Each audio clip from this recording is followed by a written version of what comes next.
Introduce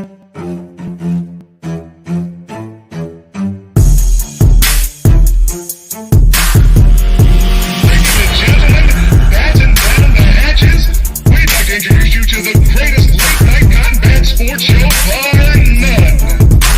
You are now in the Beatdown. You wanna get beat down?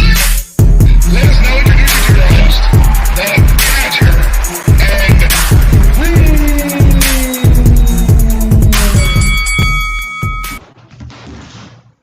Yo, it's a little after 11 East Coast time. That's PM for those of you who just can't stop partying. It's time for therapy. Hopefully we can bring some sunshine into your day. Or, hey, maybe we can just bring an alternative thought to your day. My name is Brew, and I'm with the esteemed scholar, the Badger. What's going on, bro? I can't call it, man. Just working. What's going on with you? You know, I'm here trying to make it do what it do, baby.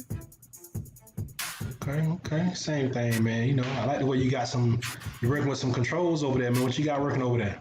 Well, you know, I got a little bit of background music. And just in case you say something I just don't agree with, I can give you a little bit of.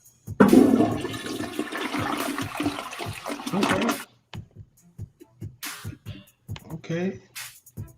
You might need that for yourself, but I'm rocking with it, man. I know, and they're gonna be for me, because I'm stating things that are not comedically related this evening. Oh, is that so? Yeah, if it happened to be funny, that ain't my fault. Okay. All right. Well, that works. What we starting off with? Oh man, there ain't a whole lot going on. I know that you probably saw the interview with Teddy Atlas and Jorge Masvidal. People making a big deal about it, but my issue is just I'm still trying to figure out how Masvidal, and I'm not saying how, but I understand it, but I just wanted somebody else to try to figure out or quantify for me or make sense to me. Masvidal was getting a whole lot of press run for a dude that lost the fight. For a dude that wasn't even competitive in the fight, he getting a lot of press. I'm just trying to figure out how this happens.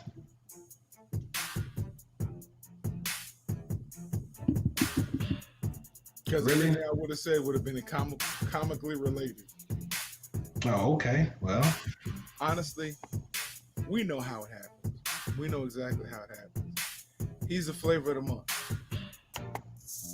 is that the case? Usman called him out early on. Usman said 2 years ago he was a journeyman. You look back at his record, looking back at the, how he was doing. You're not usually the BMF with 13 losses. But to me, the BMF is the guy with the real gold.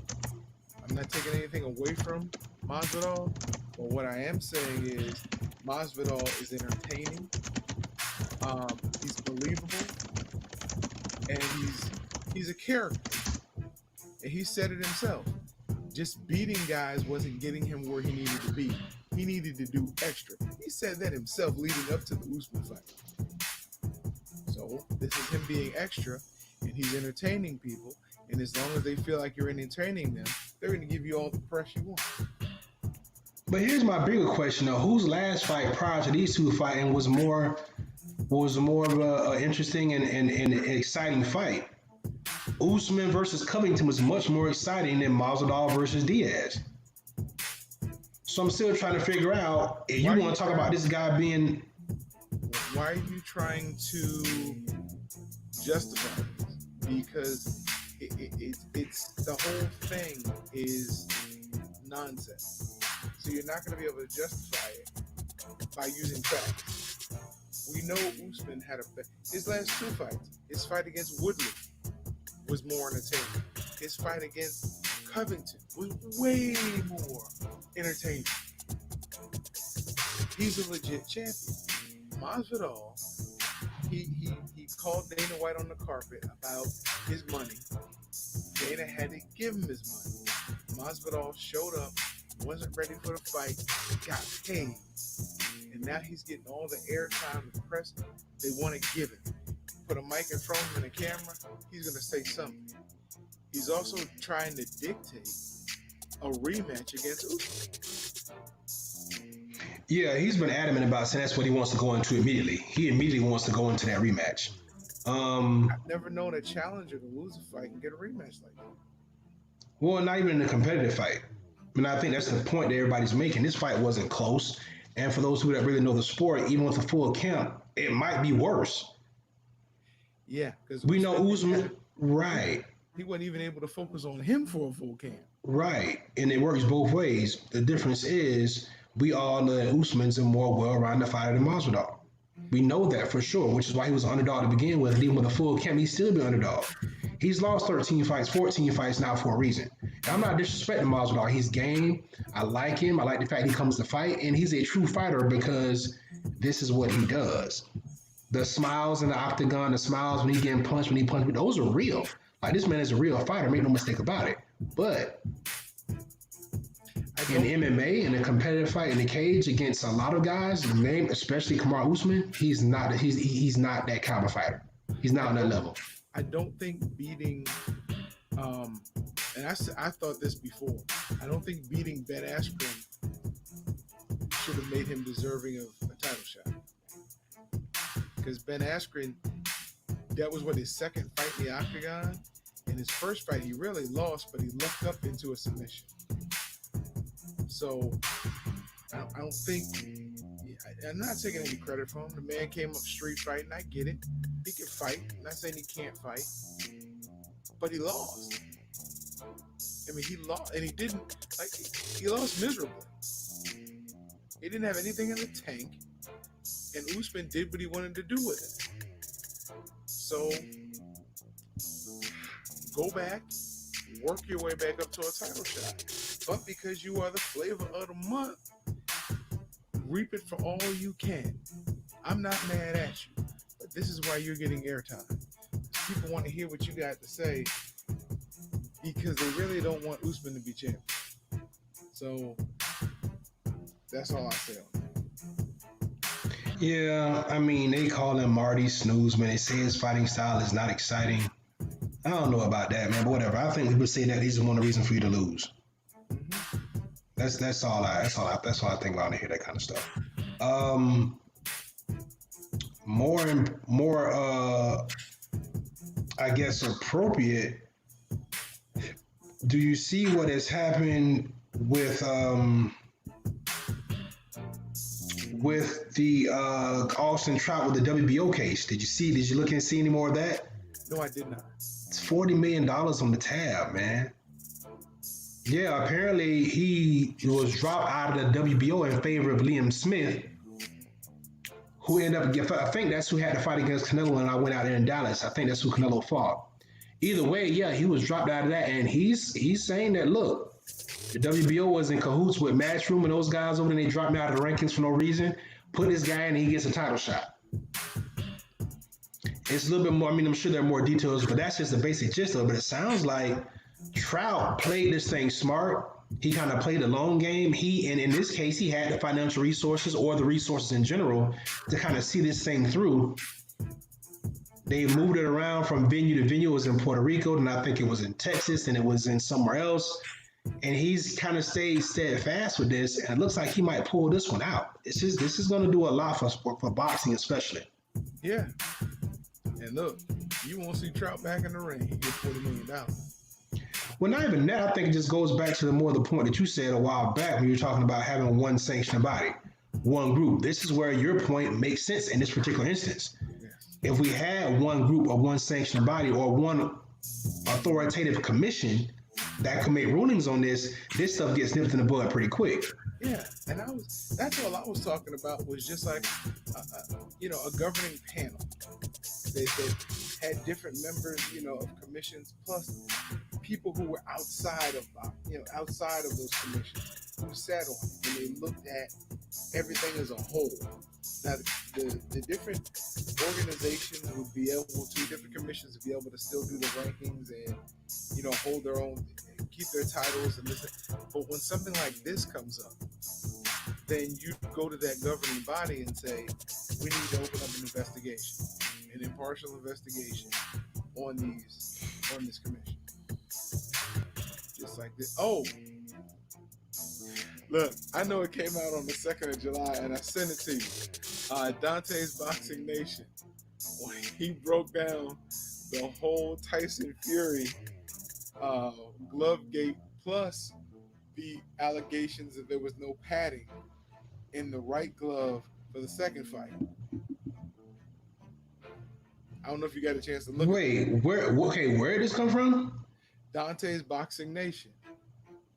And Dante was reporting, and he had heard from other fighters, managers, who called out the same thing. When they got pictures of Fury's right hand, right glove, right here, it's sunken in, all across the knuckles.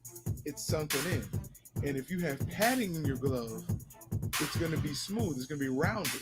It's not going to be concave.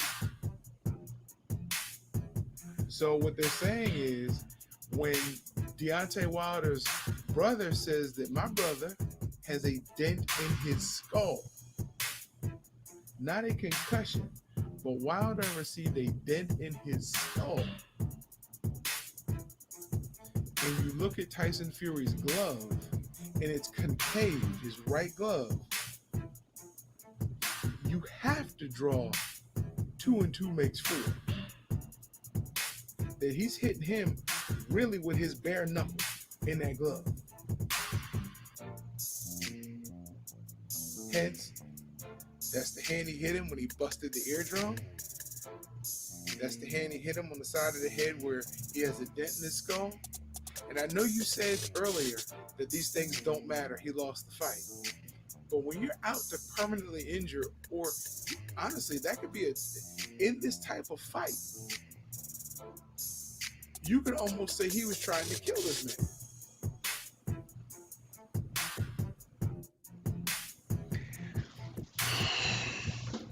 I mean, if that's true, there's nothing to be said, bro. Like, straight up. If that's true, of course the victory gets overturned. Of course he gets suspended. I mean, or that's the problem. Completely canceled. Mauricio Suleiman said he supports Tyson Fury.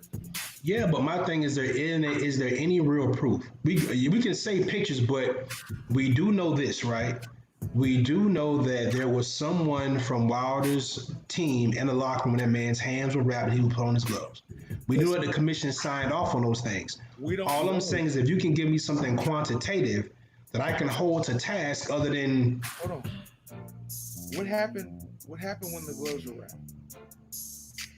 What's the one thing you remember about the fight?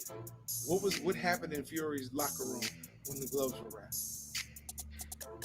I wasn't there. You tell me. They turned off the camera. They put something over the camera. That's fine, but someone from Wilder's team was in the locker room.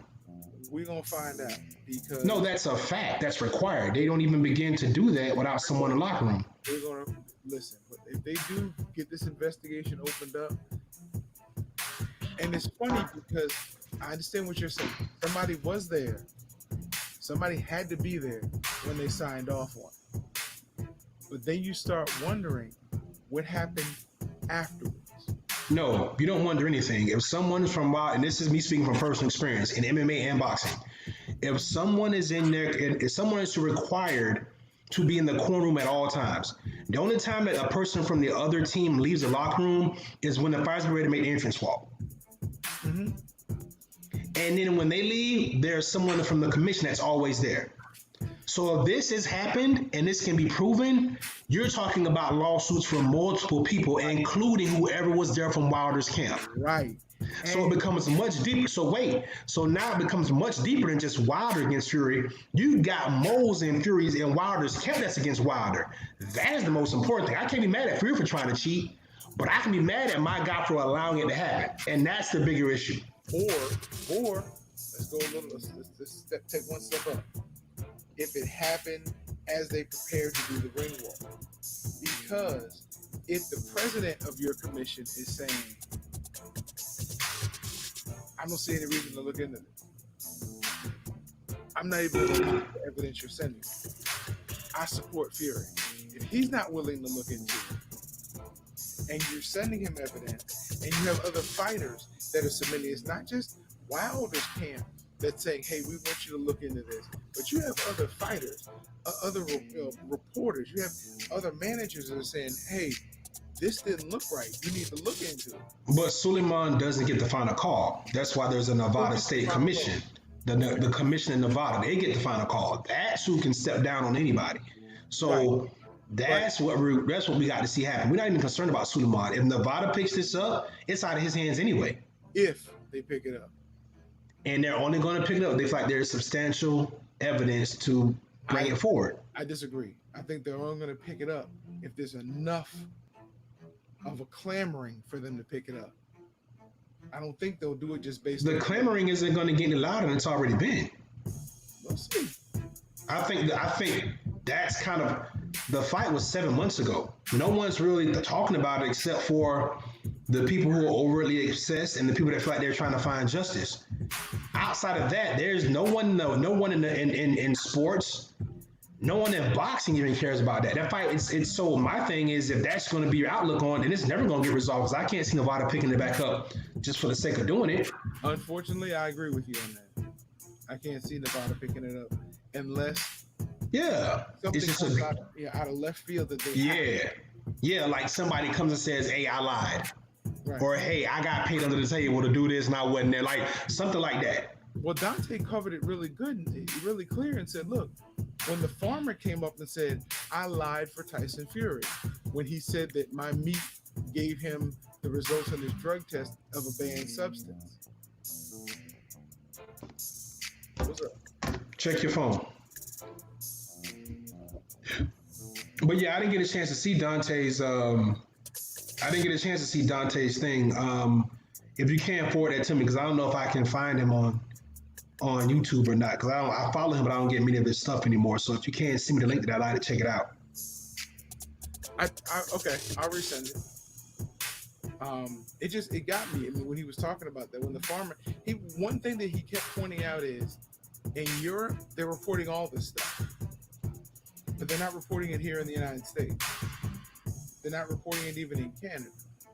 But in Europe, this stuff is constantly was big news, where it was downplayed over here. So, just something that it triggered when you said something. It triggered it in my mind, and that was from July 2nd on Dante's Boxing Nation. July 2nd? Yes. Oh yeah, that's probably not gonna get any traction. Probably not. And I mean, that's why we talk about it. Somebody may have missed it. Like, I missed it on July 2nd. But it came across my news feed on Facebook, and I saw it on YouTube, and I saw it. Yeah. So what's going on with your boy Kanye, man? You keep giving me these people. And listen, that's your boy. That's your boy. So what's going on with him? Have you been following what he's got going on Twitter? Like, I just keep seeing people reposting stuff talking about he's losing his mind, which his mind's already been gone, but just trying to figure out if you kind of see what's going on with it. Honestly, no. I look at Kanye like TMZ. If somebody tells me it's something interesting, then I'll go look. But if not, I figure it's just garbage.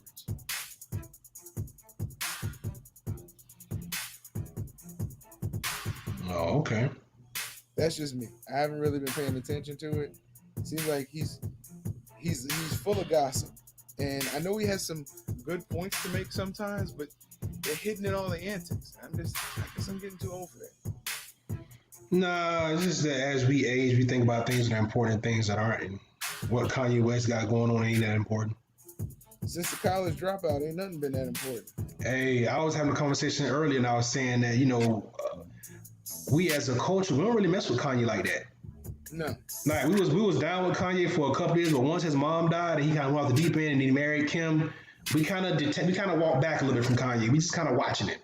Right. Even though Steve Harvey will bring him on the show from time to time, that's about the most we hear about Kanye West. But I digress. Hey, So we have players reporting to training camp today, the rookies, Yeah, I saw that. and the vets still want conclusive information that they'll be given safe quarters by the league, and they're not getting that. So, as far as last thing I heard this morning, it may have changed this afternoon, but this morning, it wasn't a done deal that the vets were going to show up, Really? because the vets said they don't want any preseason games. The owner said they want 2 preseason games.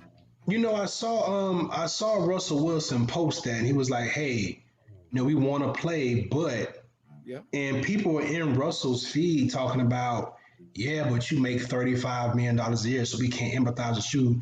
Go back to work and do your job. The real essential workers are out." And I'm like, what? My response would have been, since I'm not an essential worker, I don't need to entertain you. I need to stay home with my family since I'm the non-essential worker. Yeah, He doesn't make that $35 million a year, smart person, if he's not playing. They don't get paid to sit home. Not you, the person that made the comment. That's interesting, man. Like, I really thought that was interesting. Breeze made a comment, a similar comment, and I can't remember the other quarterback. 3 of them came out and made those comments. Similar. Who made those comments? I know it was Drew Brees, Russell. Oh yeah. I saw Breeze. Yeah, I did see that. Patrick Mahomes. Mahomes as well. Okay. We want to play, but we need this. We need to make sure that we are going to be taken care of. You don't have us in a bubble. That's the one thing. They're not going to be in a bubble. They're going to be traveling. The owners are not going to be present. And it's funny, as Dominique Foxworth said, I would tell them in negotiation, you want me to have a preseason? The owners need to be at the game. They need to be at practices. We need to make sure we're safe because we know nothing's going to happen to them.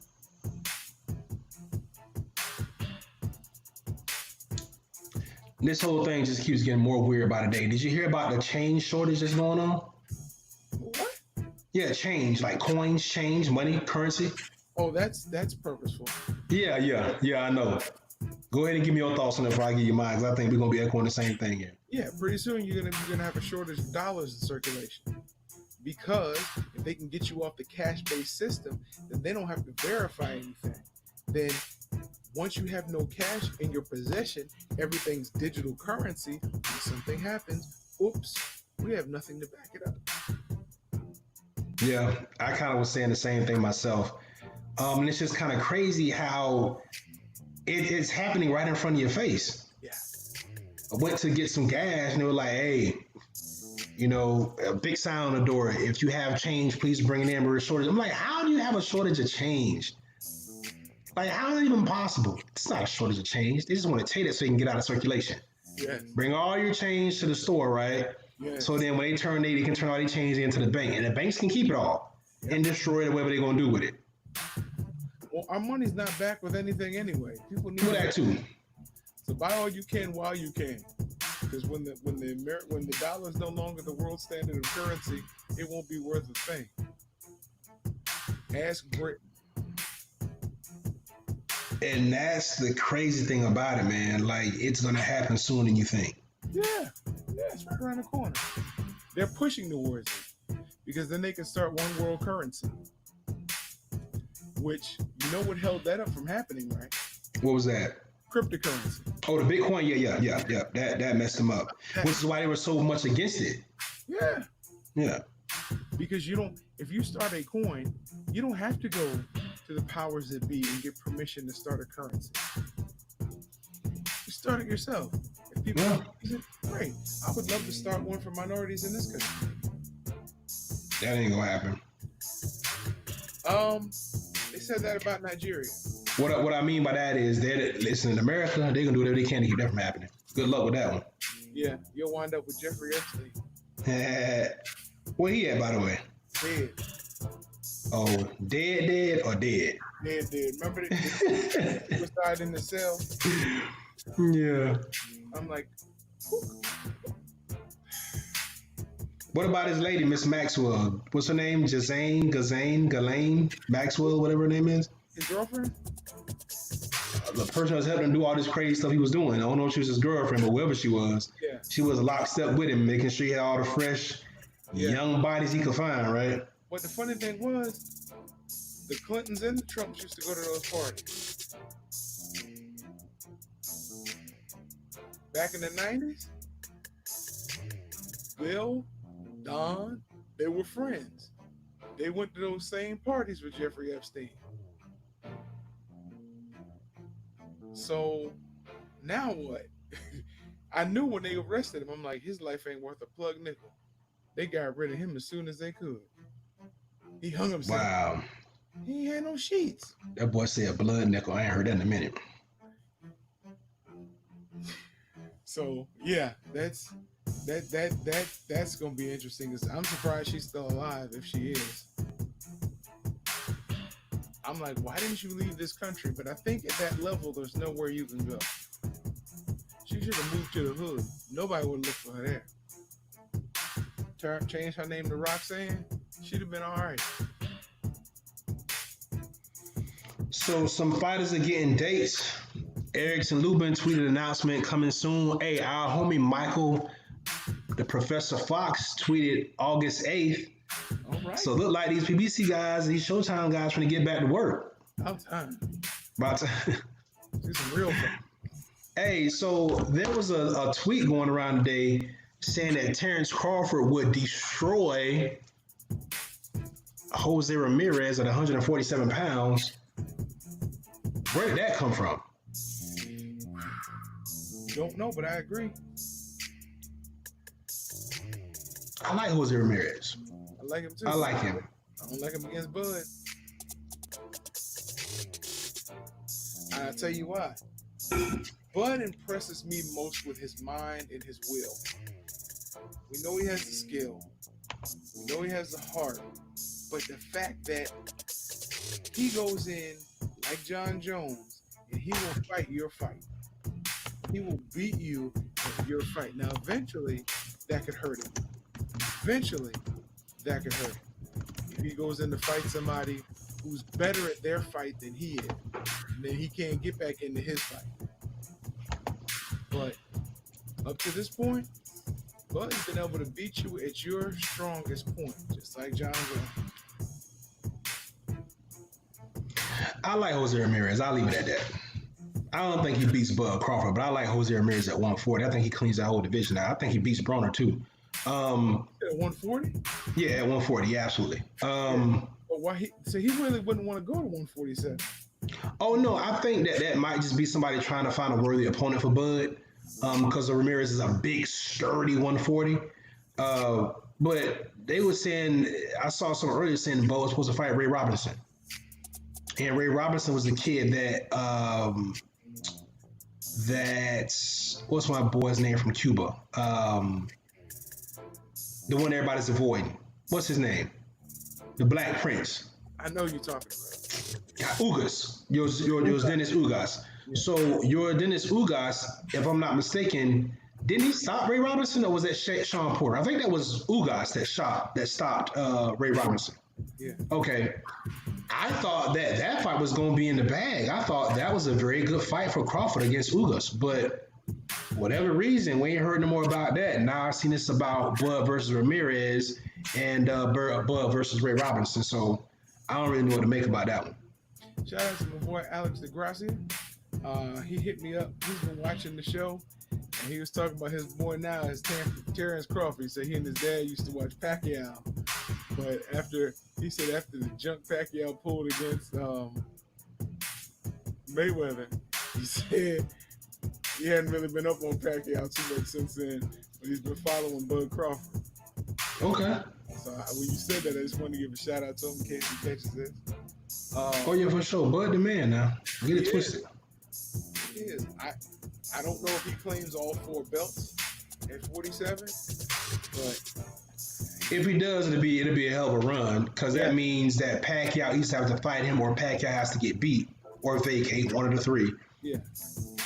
Spence has two. Spence got the IBF and the WBC. Right, because he got WBC from Porter. Manny got the WBA from Thurman. And Bud has a WBO that he got from Jeff Horn, right? No, yeah. It was either the WBO or the IBF, but I think it was the WBO. No, Spence has the IBF. The IBF is the red belt. Spence got that when he beat Kell Brook. Yeah. Spence got that belt. Yeah, you're right. Yeah. Okay. That would be that would be a run if he got all four of them. Yeah, it would be. Zurdo Ramirez, the big super middleweight, now I think going to light heavyweight, just left Top Rank. He's a free agent. I wonder what he's going to do. Zurdo Ramirez in a couple of fights with Jesse Hart. We haven't seen him since. I don't know who Zurdo Ramirez has fought since then. Another guy that's leaving Top Rank. I think that is interesting. But then we saw Yo Boy, the Nigerian heavyweight F.A. Ajagba. You remember him. You were so happy when Curtis Harper declined into the ring and swiftly walked away before the fight started. Oh, the big Nigerian. He's so strong. He strikes fear in the heart of everybody. Well, he's no longer a PBC fighter. Yes. Yes, he left PBC. And him and Ronnie Shields are going to take their talent somewhere else. That's going to be interesting, too. I didn't see that coming. Uncle Bob's probably standing there with the bucket of money out. Yeah, but I thought they were moving the FA pretty good. I thought I had seen a lot of Ajagba. I had seen him on a lot of co-mains and a lot of undercards. Trying to help build that record up. But I don't know what happened, but he left PBC. That's interesting. Tuesday, isn't Isaac Dogbay coming back? Is that tomorrow? On Top Rank, yeah. Okay. It's either Tuesday or Thursday. I'm sure it's one of those two. Isaac Dogbay supposed to be coming back. That's gonna be. We haven't seen him in a minute. Yeah, we haven't seen him because of the two losses to Navarrete. I like Isaac. I had a conversation with him when he was here. He's kind of crisscrossed the country, working at different gyms. He was up there with your people in DC with Coach Barry Hunter and Boog. Then he made his way over to the West Coast and was in, I think, Jackrabbit Fitness with amateur standout Ashton Sylvie, and some of the guys that fight out of that gym in LA. Also, a friend of the show, Brandon and Ken Adams. I think he's out of that gym too. So he's been he was here getting some work in Tampa for a while at Carter's, getting some work there. So he's kind of making his way around, just getting work in different places. I'm interested to see Isaac come back. I like him as a person. I think he has a lot. I think he represents Ghana very well. It was just two tough fights. Stylistically, they were wrong, and they didn't make any adjustments in the second fight. They just tried to come with more pressure. That didn't work. I hope it hasn't damaged his confidence. I hope he's taken enough of a layoff to get everything together. So I'm excited to see the young man back, see what he can do. Yeah, me too. I'm really excited. I know it's not going to be the same level of competition, but I'd like to see where it's headed. Yeah. Yeah, it's going to take a couple fights to get him back where he needs to be. So Yeah. Hopefully he gets there. Somebody else I wanted to ask you about. It's not coming to me. Not coming to me. That's terrible. I thought you'd have had something. There was somebody I wanted to ask you about, and they popped into my head and they left. So, I know who I want to ask you about. Martin Smash Brown. On the MMA side. Anything upcoming for him anytime soon? We got a couple things in the fire right now. Nothing definitive as yet. We should be hearing something very soon, though. I'm convinced that, we should be getting something by the end of this week, I would like to think. Because some of the proposed dates that we have all been offered, those dates are coming pretty fast. We want to make sure we give the old man time to get himself together, Well, we need to get his butt in the beatdown. Oh, yeah, we definitely get him on the interview. That won't be a problem. I thought we'd have had him by now, but I think with just the way schedules have been lining up and not lining up, that, Right. it just kind of how it's been falling right now. Your boy Gilbert Burns just posted his COVID test, says it's negative. All right. What does that mean, Gilbert? Like you can't catch it tomorrow? Like what? We don't even care about the results at this point. It only matters that you test negative once you get in the bubble. Outside of that, we care less. He's trying to get in the bubble, but there's nobody for him to fight now. No. Usman's not stupid. Usman's not gonna come back next month. No. Is it true he suffered a broken nose in the Masvidal fight? Did you hear anything about that? I heard that too, but I haven't seen anything. No, I didn't see him talk about that. Yeah. When did he get hit? I don't know. Maybe it was a clash of heads or something. I don't know. That had to be against the cage, because Yeah, I don't ever remember seeing him get hit. that's hilarious. You came out to fight unscarred, but you got a broken nose after the fight. Okay. Yeah. I'll look. Well, Masvidal said his feet didn't hurt, so I mean, I guess that's a plus. Either that or he has no feeling in his feet because they were getting stomped on. Yeah. He said adrenaline was so high though. And it's funny, they gave themselves so many kudos after the fight. Yeah, they did. I think they both are respectable. I think they want to make sure that there's a little bit of animosity there just so they can try to sell the next time they fight. Which is, look, Masvidal's gonna have to win a couple fights, and Amaru's gonna have to win a couple fights where they run that back. Well, listen, Masvidal said it after the fight. I won a few fights, and then we'll run this back. He said it in the cage. Yeah. I'm like, wow. I don't see it. I don't see it. I'm trying to find anything on the ESPN card for tomorrow, but I do know that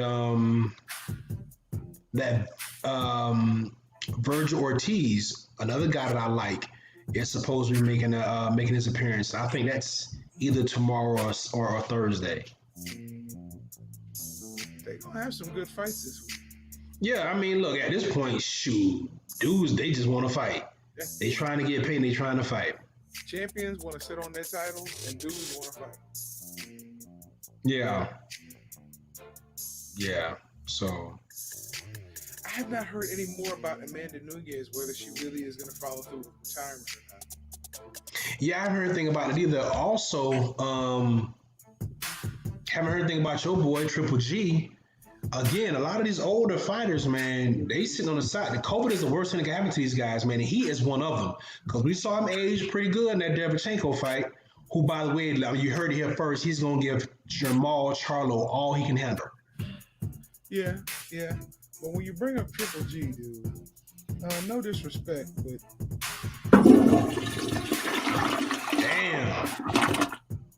Damn, that's how you feel, bro? That's how I feel. Triple G is triple gone. Damn. He's a Say gatekeeper. no disrespect, then you disrespect the man? He's a gatekeeper, but as a champion... Did you say he's a gate? Triple G is now a gatekeeper. Wow. Yeah. Wow. He's a good gatekeeper. Wow. So who you like to beat him at 60? Triple G? Yeah. Outside of Canelo, who beats him at 60? My boy went to 66, didn't he? Or 68, rather. Who? Charlo. No, Charlo at 60. Charlo wipes him. He was trying to go up to 68 to get a Canelo fight. Right. Charlo wipes him off the canvas at 60. Wow. Off the canvas. Okay. If he had enough guts to give Jacobs a rematch, Jacobs would beat him. Yeah, you were someone that advocated hard for Jacobs getting a draw in that fight. You even said you thought he won it. He came back and won it. I thought he won it. I mean, when you're hitting somebody for 8 rounds and they can't do nothing with you, you usually win the fight. Usually, unless you're Triple G in the Garden. Well, I guess I can't really go with you there. I felt like he won the fight. I did personally. I felt like the Jacobs flash knockdown in round 3, was it? 2? Very early in the fight. I didn't like the way Jacobs came out and fought. I thought he was very timid, very tight. I think after he got touched, then he was like, oh, that's what that's all about? Oh, and he started warming up, and the fight definitely got more competitive. I think in a rematch, I agree. I think Jacobs beats him. But I thought he lost the fight. I thought he started too late on that night, and I thought he lost the fight. I gave him 7 rounds out of the 12. I gave him 7. Even with the knockdown? Yeah, even with the knockdown. Wow. I didn't give him that round. But even with that 10-8, I gave Jacob 7 rounds. So and really 7 rounds to 6 when you go 10-8 rounds. Gotcha. But yeah, no, I thought he won. I really did. And the fact that he was, he was dismissed after the fight. Like Triple G was like, "No, Jim, I like him. I'm not the killer, Jim. I really like him." Like to say, I didn't fight you hard because I really like you. No, you didn't. You fought him hard. You just met somebody who had something for you. And then he fought against Canelo after that, which he clearly lost. And then he comes back and loses against Canelo. And now we find out who Triple G really is.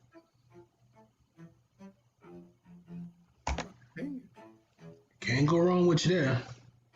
So what time is it, my brother? Brother, it is story time.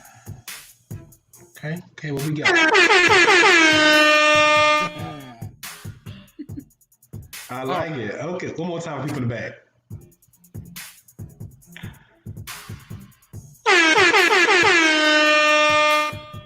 Love it. All right. So, we so corny. All right, go ahead. So, I've been waiting to tell this story. Okay. So you got this outlaw, this bandit. He's riding through the West. And he runs through Apache territory. And the Apaches grab him. And they throw him in the teepee. And they say, "Outlaw, you die in 3 days. But we'll give you 1 wish a day until we kill you. What's your first wish?" He said, "I want to talk to my horse." So they bring him the horse. He whispers in the horse's ear. The horse takes off. Comes back a little later. He's got this big, buxom Brazilian girl on his back. She jumps off, runs in the teepee, handles her business, comes back out, jumps up on the horse. Horse takes her home. The next day they said, "All right, outlaw, what's your second wish?" He said, "I want to talk to my horse." They bring him his horse. He whispers a little bit louder in the horse's ear. Horse says it. Takes off. Horse comes back. Got this big buxom blonde on his back. She jumps off the horse, runs in the teepee, does her business, come out, jumps on the horse. Horse takes her away. Third and last day, they come and they say, "All right, outlaw, today's your last day, and this is your last wish. What do you wish?" "I want to talk to my horse." So they bring the horse. He grabs the horse by the ears and said, "I said posse, P-O-S-S-E."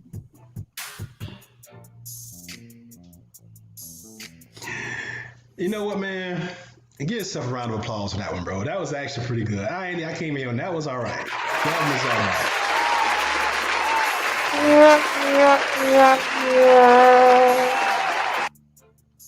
That's about as much as pageantry as you're gonna get from me, bro. Yeah, I understand. That's okay. I'll take that.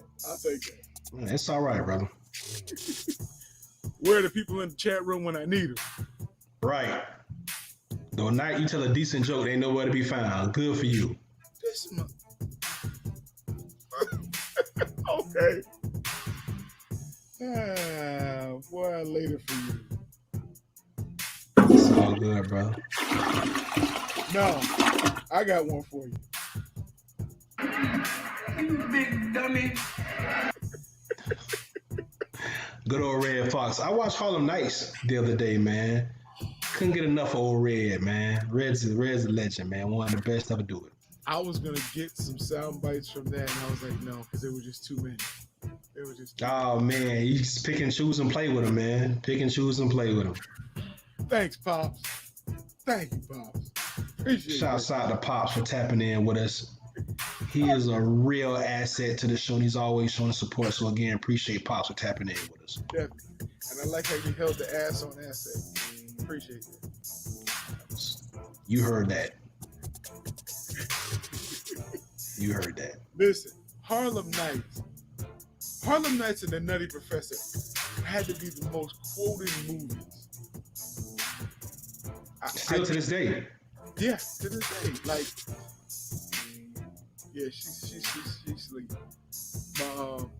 My wife was mad at me one day, and her brother was over at the house. And she said, "You keep playing with me. You keep playing with me. You're gonna bring out the thug missus."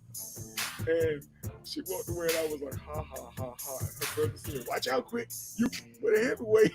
Yeah, absolutely. Yeah, we could go on for days how much those movies have added to the Urban Dictionary, man. Even just thinking about movies like Friday, with just those movies with Ezel and Smokey and Craig. It's just, I mean, that's what we do. Yeah. We do. We change culture, so we don't get all into that. But yeah, those are great movies. As much in the political background, and I don't mean like government politics, but the politics of Hollywood that I don't agree with Eddie Murphy. Listen, he was in four of the biggest movies in Hollywood for anybody of color. 48 Hours, 5, Trading Places, Coming to America, Harlem Nights, and The Nutty Professor. You're not going to get much better than that. So the jury has spoken. I said it, and now look, Pop doubles down, and now it's like, oh, it must be real, right? What? No, that was corny. That was corny. Oh my goodness. Oh, really? There's always work to be done, my friend. He needs a lot of work, bro. I was talking about you, but okay. But I really wasn't giving into that foolishness. It's okay. Really wasn't giving into that foolishness. That was crazy talk.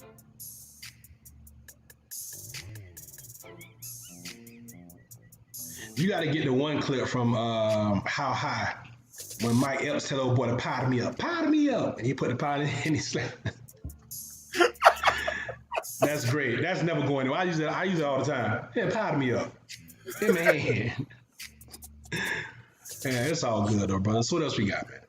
Oh man, look, nothing. I don't know. I haven't gotten the story completely together, but it happened today, and I was going to talk about it because it happened today. Kids love ketchup on everything. Everything. But my daughter also likes barbecue sauce, and I'm starting to learn the difference on when she wants ketchup and when she wants barbecue sauce. Because for the longest time, it was all sauce. It was hard to differentiate. But now we're starting to say ketchup, and we're starting to say sauce when we want barbecue sauce. So today, I made dinner for her and my wife. I made a citrus marinated baked chicken and macaroni and cheese. So, made the chicken, cut it up for her, put some mac and cheese on her plate with the chicken, brought it to her. She uses a fork, she sticks her fork in the chicken. A bowl of sauce, please. I'm looking at this child like, I'm not Joe Benson, as I'm going to get her sauce. I'm showing my age. Benson was a butler. He was before Jeffrey. I'm not Joe Jeffrey. But the child made sure with every piece of chicken, she ate enough to where when the bowl was done, she would just have enough sauce left to run her finger through the bowl to get the rest of the sauce. It was cute, but I just couldn't smile. I wanted to smile, but I knew if I smiled, I'd be showing weakness. She already knows that you're weak, so she's gonna win that battle every time, bro. Well, last night she got a spanking. That's okay. You can listen. I didn't say what I should have said was she may not win every battle, but she will win the war. Yes. So. But here's what she almost got me. Here's what she almost got me. She had me when she said, You want to spank it. And I said, I know. But what you did was wrong. You know, when you do things we ask you not to do, you get a spanking, right? Yes. And I know that when you spank me, that you love me.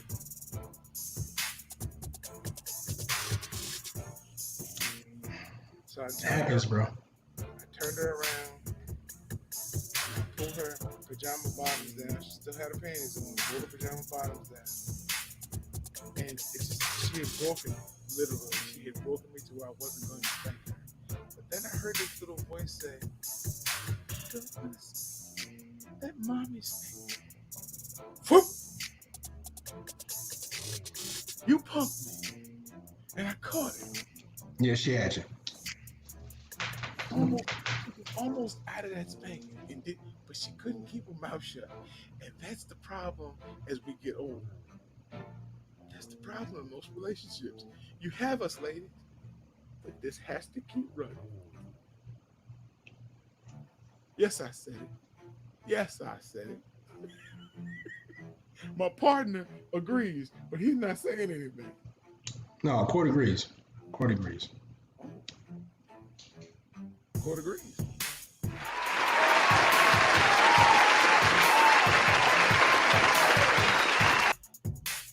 But I'm done at that point. Court agrees. All I have to say.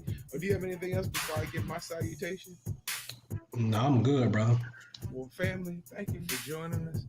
I hope those that are going through some things, I know we can't bring you, we're not trying to sit up here and give you advice on how to handle them, but hopefully just us sharing with you will take your mind off of them enough that you realize that, like my partner said, that's just part of the battle, but you can still win the game.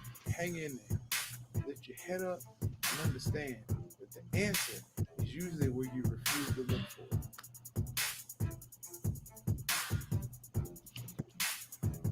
Very well said. Any shout outs? Yeah, shout outs to my wife, my daughter, my mom, my pops. And shout outs to you, Fighter Share Nation, for helping us grow and staying with us. And shout outs to this dude over here. The other day, if you had watched, you wouldn't have seen the hat. I'm telling you, it was an amazing event. But we're back in effect with the hat, the glasses. Yeah, they'll get a no hat episode after a while. But in the meantime, man, we just want to give a shout out to everybody that's been rocking with us, man. Make sure y'all tune in with us tomorrow at 11 p.m. Eastern Standard Time, and every Thursday and Monday after that at 11 p.m. Eastern Standard Time for this very show, The Beatdown. And on Wednesdays and Sundays, catch us at 7 p.m. for the Fighter Share Report. Shouts out to all my